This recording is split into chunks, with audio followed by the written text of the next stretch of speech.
Well, that was a very insane and entertaining championship weekend.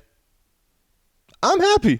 You know, there's been a lot of talk lately that like championship weekend is the last like weekend of real football because the Super Bowl, it really is like advertisements, halftime show. Most of the people, like it's one of the most watched events in the history. Like every single year, it's always breaking records as the most watched live event because so many people are watching it. Some people who also just like don't watch football. So like there is a real conversation that like championship weekend for the individual conferences is like the final week of football. And if this is the final week of football, what a fucking way to go out. Okay, we're going to talk about these games here in a second. First of all, I got to address the week that just happened. You would have thought I hopped on social media and said, am I past a minute? Hold on. We got to just like, all right. You would have thought last week that I popped on social media and said that Patrick Mahomes and Brock Purdy, I would have said that their families deserve to be skinned alive in front of them and no one should feel bad. Oh my God. So first of all, with the Chiefs, I ranked them. I didn't say they were the worst team in the playoffs out of like everybody. I said the roster was the fourth best constructed roster. Doesn't mean that they were the worst team ever. Chiefs fans, oh my God, so irritating. You would have thought that this is the first time the Chiefs have been to the playoffs in the history of their franchise, and not that they've been the modern day Patriots, because all the fans were playing the most like, oh, woe is me card. You've been counting us out the entire time. You're the fucking Chiefs. No one was counting you out. You might have been an underdog in this game, but you know in the back of everybody's minds, they were like, Chiefs could do it, and they did. And then the Niners fans, because I said Jordan Love had a better game than Brock Purdy. Oh my God. Do you understand how much I want to root for Brock Purdy? Because his story is fucking awesome. Brock Purdy's story essentially gives anybody hope that they could be a star in the NFL. That's a legit thing. Like, being the last pick in the draft is essentially the same thing as being an undrafted free agent at that point. And to be the last pick in the draft and be a starting quarterback who gets MVP votes and gets your team to the Super Bowl, that's like every person's dream. And doing it where he was picked and where he was drafted, it gives anybody hope that they could do it, you know? So it's an amazing story. So yeah, to see him win a Super Bowl like that, like to see him win Super Bowl MVP would be, I think I just turned my mic off for a second. It'd be fucking sick. That'd be so cool. And Niners fans are like, we don't understand why people don't like Brock Purdy that much. The call's coming from inside the house, dumbasses. You are the reason why people hate on Brock Purdy. No one hates Brock Purdy the man. I don't think anybody does. He's like one of the most likable guys in the NFL. But the Niners fans are so... You guys are it's like Eagles and Cowboys fans and then Browns fans this season for some reason, but you guys are right up there. Oh my God. So unbelievable. You guys act like you're the underdog every single week. The amount of tweets I saw on Twitter that were like, they've been counting us out. It's like you guys were the one seed with home field advantage and everybody picked to go to the Super Bowl. The fuck are you talking about? So yeah, I like Brock Purdy. I think it's a sick as fuck story, but goddamn, the Niners fans make it. It's like the Niners fans do to Brock Purdy what PFF does to Myles Garrett. You'd think everyone hates Myles Garrett, but they don't. They just hate PFF for pushing like bullshit narratives. It's the exact same thing with Niners fans and Brock Purdy. So that's been addressed. God, it was insane. Just the amount of people. Like, you guys do realize, fans of these teams, myself included as a Steelers fan, you do realize if you dropped dead tomorrow, none of them would give a fuck that you dropped dead. If you went to the Super Bowl, none of them would give a fuck that you were there. Unless like you were on the sidelines giving them play calls in their ears. Like, no one would give a shit. People take this stuff way too seriously. It's fucking hilarious to me. It's also psychotic, but the fucking comedy that comes out of it is insane. So now that I've addressed that. Also, you guys are going to get 2 episodes of the podcast today. I'm just going to do a quick recap of Conference Weekend. Then tomorrow we record. So you guys probably get an episode Tuesday with me and Zach. So you guys are getting 2 episodes this week. So I'm going to say this first and foremost. The MVPs of conference weekend were Steve Spagnuolo and Steve Wilkes. The Steves were the MVPs of conference weekend. First of all, only having, I almost said that in the worst verbiage possible. First of all, holding the Ravens to 10 points, phenomenally schemed game. The nice thing about the Chiefs game was they didn't get beat and then have to make adjustments. They were making adjustments on the fly, and there were things working out. Now, there were some self-inflicted wounds that the Ravens had go against them multiple times in this game, but the Chiefs were able to wear them down enough on the defense side of the ball where they only allowed 10 points. And yeah, you can say Zay Flowers doesn't reach. Okay, also the people that are like, Zay Flowers lost the game. Zay Flowers had half of your offensive yards. Zay Flowers should not be getting hate because without Zay Flowers, the Ravens aren't even in the same realm of winning this game as they were. So there's that. I will say the lack of adjustments by the offensive coordinator for the Ravens, Todd Monken, he is who people should be putting the blame on because do you know how many times the Ravens ran the ball on early downs? 3. A run-heavy team whose run game opens up their pass game ran the ball on early downs 3 times in 60 minutes of football. Unbelievable. That's essentially what got them this far. They were like, nah, we don't need it. Now, can you say, the Chiefs were scheming against it? They were a little bit, but it wasn't like the Chiefs all of a sudden switched up from, I'm not saying that they were a nickel defense throughout the entire season. Just hear every single word that I'm saying before you write your hate comment. It's not like the Chiefs started this game in only nickel and then switched, or all season in nickel, and then this game they switched to a 5-4 defensive front. It's not like that happened. No. They were stacking the box, yes, but that's the nice thing about having Lamar Jackson is it allows you to use other sides of the field, especially vertically. So it was really weird to not see them run the ball that much, especially for a team that really only has 1.5 receiving options in Zay Flowers and half of Mark Andrews due to him coming back from injury. So there's that. Also, Travis Kelce showed us that, he is still Travis Kelce. In last week's video, I was like, if you want to beat the Chiefs, the Ravens are going to have to prioritize their linebackers, smothering Travis Kelce. And they did that, but Travis Kelce has reminded everybody, just because I didn't perform well in fantasy this year does not mean I'm not a good tight end. So Travis Kelce was easily the best player on offense for that game. Yeah, I know Patrick Mahomes exists, but sometimes you have to give the award to someone else, okay?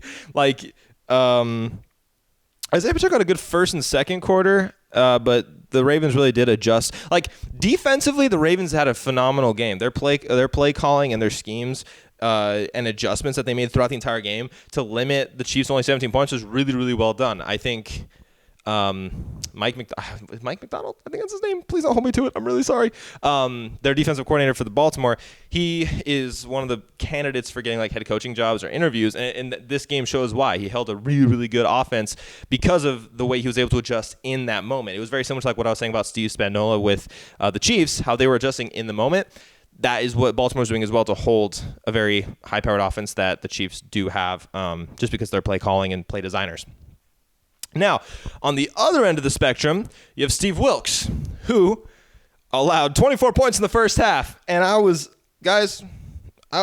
halftime, I just had the game on. I was just like, we'll keep it on in case something interesting happens. But I was watching this game, and I was like, damn, Lions really did that. And I was happy because I was pushing for the Lions because, literally, other than Niners fans, no one else wanted the Niners to win this game. I'm not saying because everyone hates the Niners. No, I'm saying because the Lions are the ultimate likable underdog story because they've never been to a Super Bowl. They've been asked for as long as mostly anyone who probably is watching this video has been alive for. So to see them, knock off the number 1 seed and get to the Super Bowl would be such a sick thing. Jared Goff getting traded for Matthew Stafford and showing the Rams, all right, you're going to trade me. I'm still going to get back to the Super Bowl without you. That's such. And Dan Campbell, everyone no one believed in Dan Campbell when he had his first press conference. I was like, this dude's nuts. He's not going to last more than a year in the NFL, if even that. So, like, to see them, and everyone questioned their drafting this year. It's so no one thought it would happen. So to see them possibly not just beat the 1 seed, but blow the doors off the 1 seed was awesome to see. It's not because, we hate the Niners, you fucking dimwits. It's not it. Not everyone's out to get you because of the fucking sports team you selected when you were 2 years old, or the team that your mom and dad put a jersey on you when you were a baby, and then you were just ingrained in it for your life. It's a game. It's a game. Sometimes the storylines are fun. It's never personal. It's never. You guys just take that shit so personal. It's so fucking funny to me. But then, coming out of halftime, Steve Wilkes was like, what's that? They've been destroying us while we're playing zone defense. All right, cool. We're going to play a disguised man for only the third quarter. They only disguised man for the third quarter. And then they were like, they're starting to pick up. They were playing disguised man. All right, let's play a disguised zone for one play. And it was the third down on the mesh concept, because Detroit was like, they're playing man. What's a great man beater? Mesh, because you have a really good chance that two players who have coverage assignments are going to bump into each other, hence freeing up one of the guys who's on a drag or a slant route.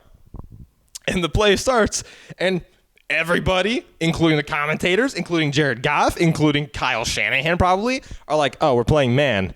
And then right when Goff was about to throw a slant to, I think it was Laporta, or was it Craig Rounds? It was someone that was running the underneath towards the left side of the field. He saw the linebacker drift down and was like, oh shit, it's zone. Guess I'm going this way. And Steve Wilkes, his ability to come out of halftime, make adjustments, and then not just stick to those adjustments, but keep making adjustments, because I think if they'd stuck with a disguised man throughout the entire throughout the entirety of the second half, that fucking hurt. I went right on my necklace, right on my collarbone. Jesus. If they had stuck with a disguised man throughout the entire second half, you did see towards the end of the third quarter and the beginning of the fourth that Detroit was starting to pick up on it. So, the biggest factors of this weekend were the defensive coordinators for the winning teams.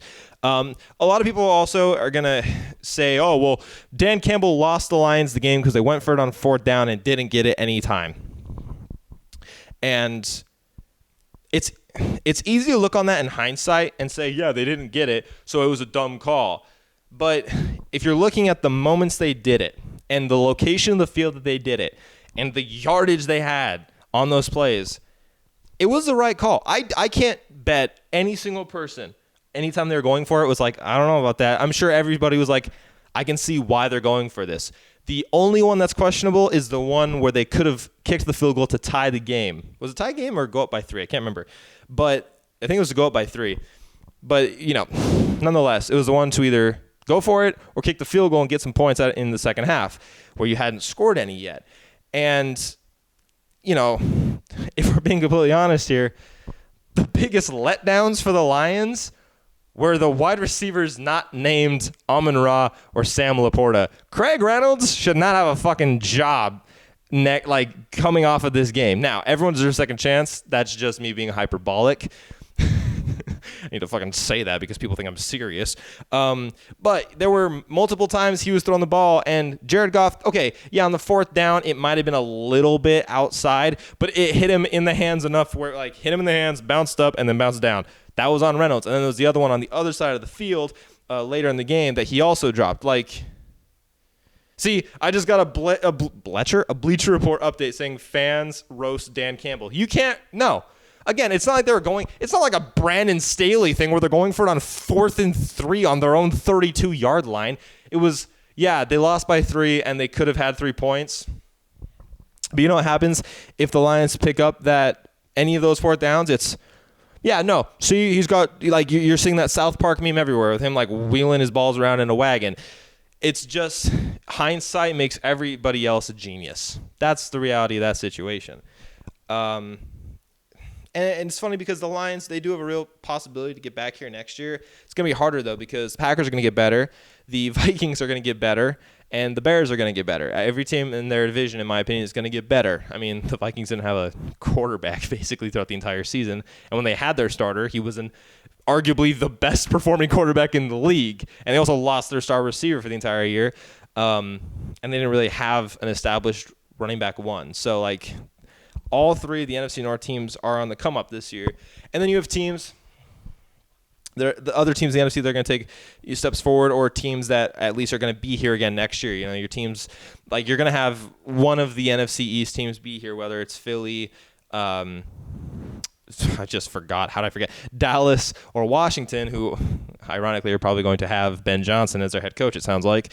So, yeah, Detroit's not out of it by any means for like the next 10 years. If anything, they're going to be in the top 3 or 4 every single year for the next like decade if they keep this up with this coaching staff and how they're approaching this team. But I think this was their best shot, especially because they'd be playing a team that they beat earlier in the season in the Chiefs in the Super Bowl. I know that they didn't have certain players due to injury, but still, it's a team that you have some confidence saying, like, we did beat them, and it's on a neutral field.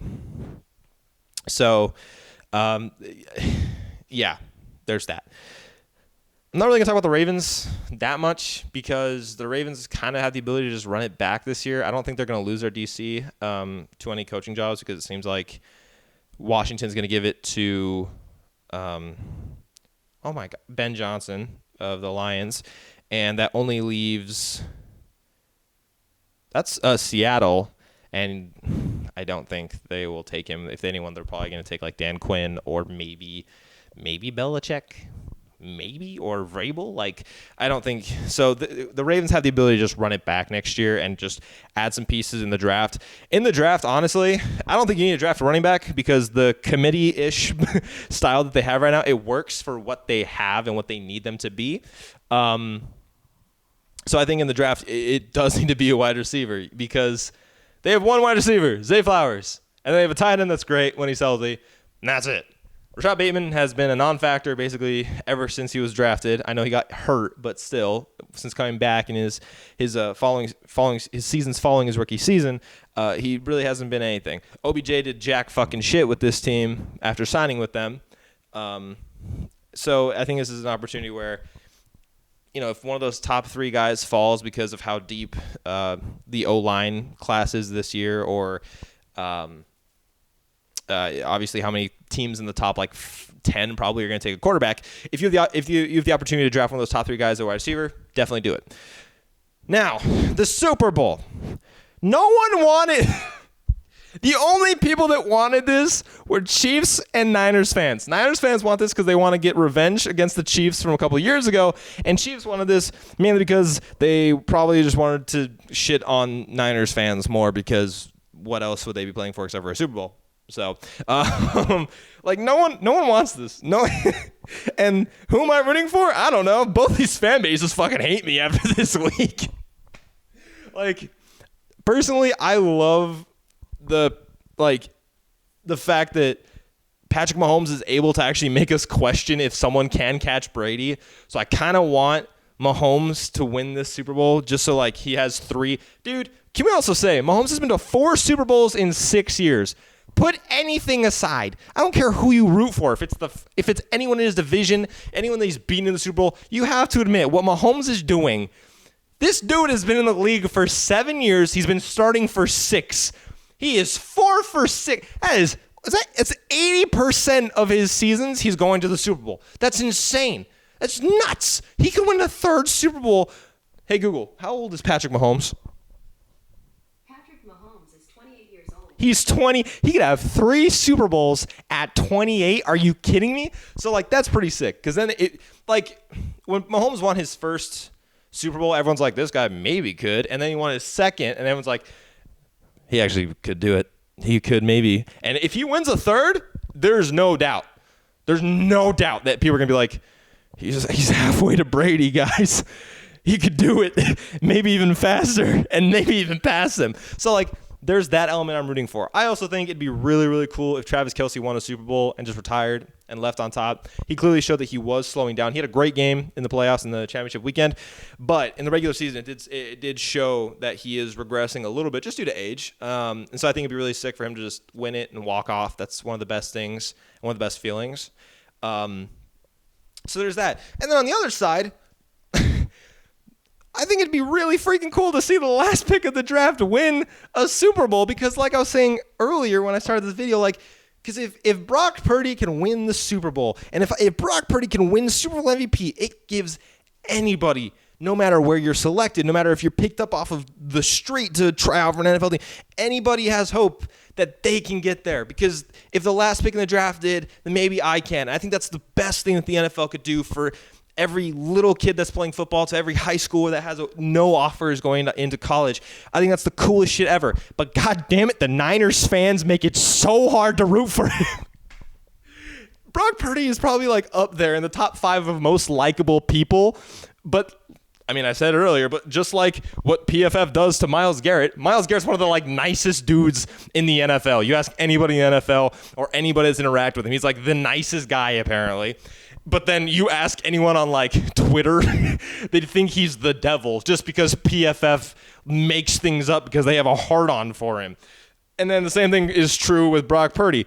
I will say it's kind of funny when people are like, yeah, he has to carpool to work, or other Niners teammates were buying him Christmas presents because he couldn't afford it. He still makes $800,000, you guys. He's not making what I make. Everyone acts like he's making like a minimum. I don't make minimum wage. Let me clarify. But everyone acts like he makes minimum wage. But goddamn, just Niners fans. Both of these fan bases suck. Oh my God. It was so fun to root for the Chiefs for the last couple of years because like they haven't been there. And then they got kind of arrogant, which is funny because a lot of the players on the Chiefs are very likable, which is kind of nice. It's the difference that this dynasty has over like the Patriots dynasty. The thing that really struck people the wrong way about the Patriots dynasty was, you know, they never emoted and they were so unlikable. And I'm so sorry. I don't know. My shoulders finally started hurting. I think I pulled a muscle. I think I pulled a muscle like out of anger. I don't know, or not anger, but confusion. But yeah, so like that's the difference, is the likability. And then I think the same kind of rings true for the Niners. Like CMC going from the Carolina, like how did he make them somewhat relevant to the Niners, where they're utilizing him in the best way possible and not running him to the dirt where he's constantly getting hurt? Like it'd be awesome to see him win a Super Bowl. Brock Purdy, it'd be sick to see him win a Super Bowl. There's so many guys on that Niners team that have been so close every single year. It'd be really, really cool. Like neither of these teams, on like the players or the staff, really have unlikable people, but the fans just make you want to fucking hate them. So I'm not gonna give my prediction today on the Super Bowl. I'll wait till tomorrow when me and Zach record the podcast. So keep an eye out for that.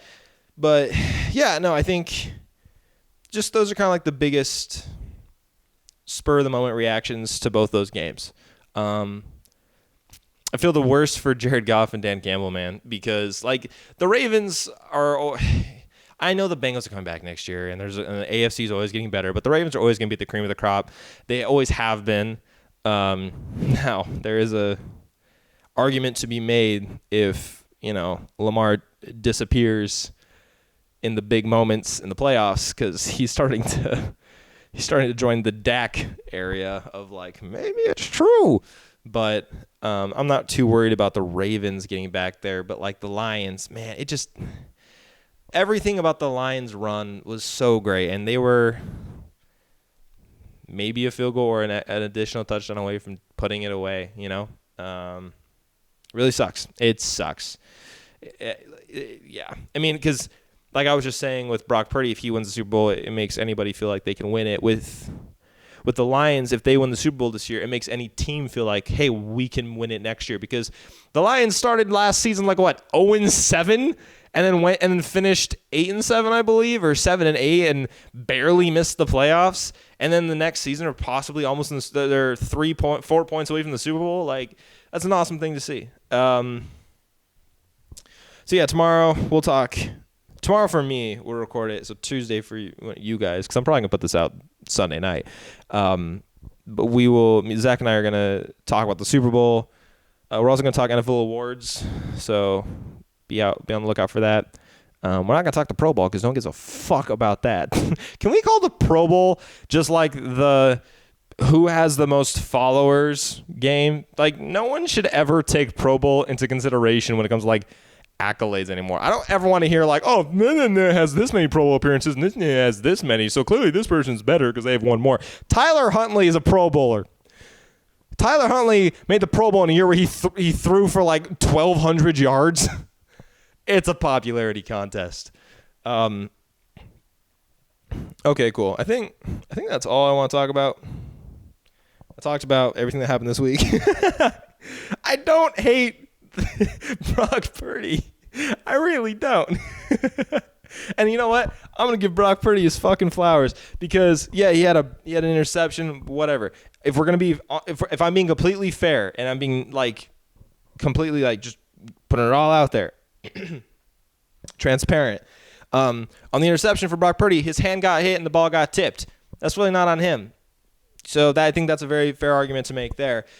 And I mean, there were multiple times in this game where it was 3rd and long or 3rd and medium, and Brock Purdy, everybody was covered downfield, and he used his legs and got the first down when they needed it the most. So Brock Purdy deserves a definite round of applause for his performance in the AFC Championship game. But no, for me, the MVPs clearly for both teams were the defensive coordinators. So I'm curious your guys' thoughts. I was going to say be nice, but I know that's just impossible on the internet these days. So other than that, I'm curious your guys' thoughts on how everything turned out and what you guys think is going to happen in the Super Bowl this year, as well as like if you guys have any thoughts on the future of the teams that got eliminated. I'm really interested to hear what you guys have to say. But other than that, I'm going to go enjoy the rest of my Sunday night and put this out so you guys can watch it. So see you guys tomorrow for me, Tuesday for you guys. Bye.